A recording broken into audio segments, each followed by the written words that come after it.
Shalom, salam sejahtera. Renungan malam seiman yang ditulis oleh Dr. Kathleen Lewijaya Kuntara dan Pendeta Dr. Jonathan Kuntara. Judul renungan kita pada malam hari ini adalah Penyucian Sementara Menunggu. Ayat intinya terdapat dalam Filipi 2 ayat 13. Karena Allah lah yang mengerjakan di dalam kamu baik kemauan maupun pekerjaan menurut kerelaannya. Untuk renungan malam sepanjang minggu ini, kita akan coba mengambil waktu untuk memusatkan pembahasan mengenai karakter Allah. Semoga kita dapat lebih mengenal Allah dengan lebih dekat setelah selesai renungan sepanjang minggu ini. Dalam 1 Korintus 13 ayat 4 mengatakan bahwa kasih itu sabar. Kesabaran adalah bagian dari kasih yang awalnya terasa sebagai sesuatu yang tidak menyenangkan. Bukankah kita semua adalah orang yang tidak sabaran? Bukankah kita tidak suka menunggu untuk sesuatu hal? Kesabaran itu rasanya sebagai suatu tindakan pengendalian diri yang tidak menggairahkan.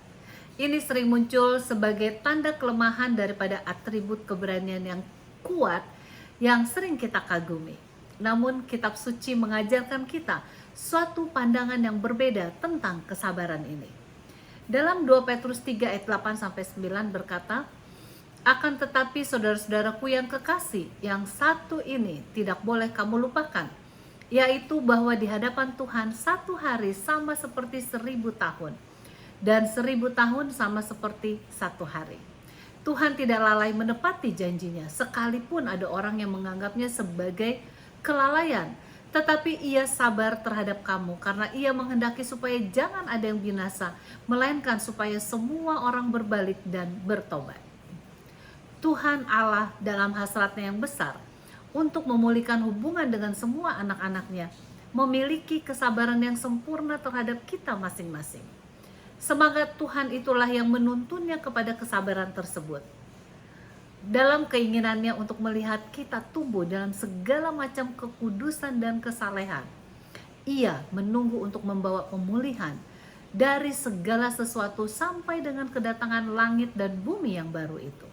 Sebab itu kita patut membuka hati kita untuk menjadi lebih seperti Bapa Surgawi kita dan membiarkan ia menciptakan di dalam hati kita hal yang layak baginya yang telah begitu sabar mengasihi kita masing-masing.